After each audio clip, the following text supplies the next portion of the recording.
chasing the game, and you found yourself there again. How disappointing was that third quarter to let them get the ascendancy? Yeah, it was quite.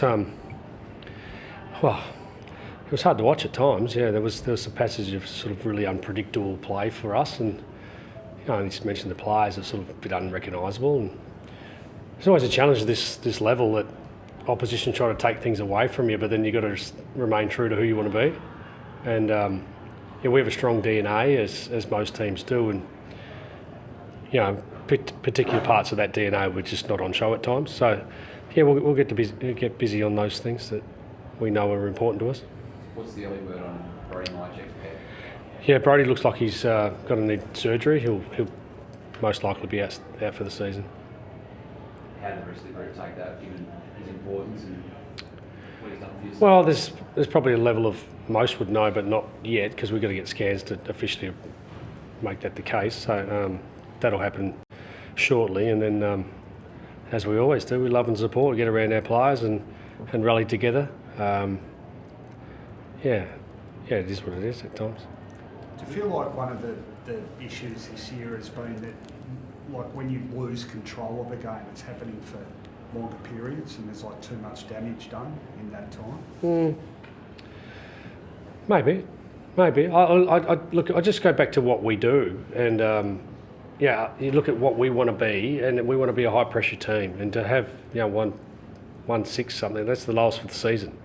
Now some of that's within our control, and some of it's, well, credit to Essendon, they moved the ball extremely well, 129 uncontested marks. We knew that was coming, so you have a method to try to restrict that phase of the game, but we didn't execute it. So then you get no chance to put pressure on.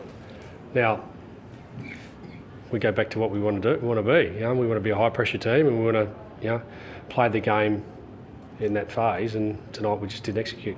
Can you boil it? Like, if you were to sort of compare last year to this year, and I know you're probably not interested in doing that, but looking at the differences, do you think there's a multitude of areas you've fallen away, or is it do you zero in on one or two areas? Well, last week was really obvious. To watching the tape, parts of our game just looked disconnected. Tonight we looked unpredictable. So then those things we get to work on. We don't. This game forces you to be living in an outcome world, and we don't live in that space. You're judged on your wins and your losses. That's fair. That's what we're here to do. But ultimately, as soon as this is done, we go straight to process. Straight into Monday's your best training day you've ever had in your life, and get better in the gym and keep getting better, look at the tape, improve ourselves, and we keep moving. So we got a bit more gas to you in the last quarter compared to usual?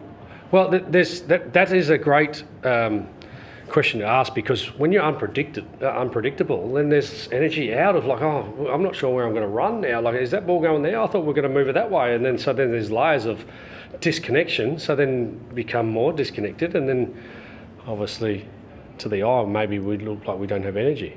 And we spoke about that at half time. How do we get energy in our group? By being predictable. So, again, we didn't execute that.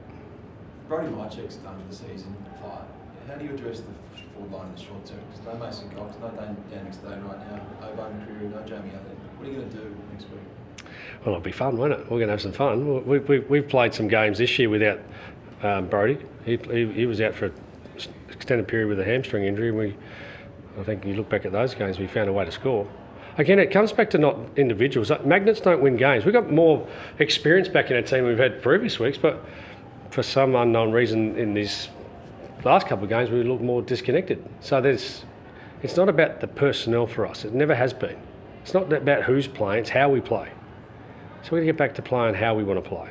To that end, what about some of the younger players on the side? Because it sort of felt like, say, a couple of months ago, the likes of Richards and Sullivan and they were Harrison. They were really giving you a lift.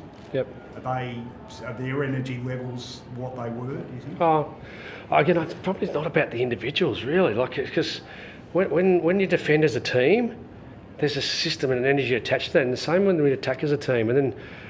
So it's really not about any individual. It's about a collective. So you take one person outside of a system, then the others fall down. So we'll be concentrating on that and really galvanising our group in terms of connection around the way we move and the way we defend. And I like it to you got to learn to dance together. We're not dancing, we're stepping on each other's toes at times. So we'll spend some energy around that.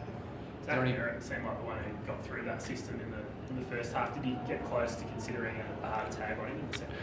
Yeah, we went into the game with the mindset about him because we know how much he generates and runs and creates. There was definitely some energy and discussion around that. Yeah. Is there any party tonight that thought back on the prep for this week, the extra day up in Queensland? Did you consider that was the best opportunity to win tonight? Oh, I'm not sure which part of that. But just having extra time away, in hindsight, would you have brought them back earlier?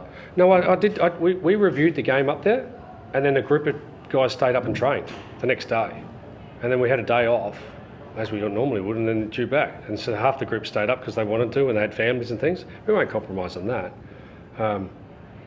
No, I'm not sure. I'm not sure that those things would be something we would reflect on too much. Other than to say that if you walk into our environment on Monday, for your first time you've ever been in our environment, I guarantee you won't know if we won or lost.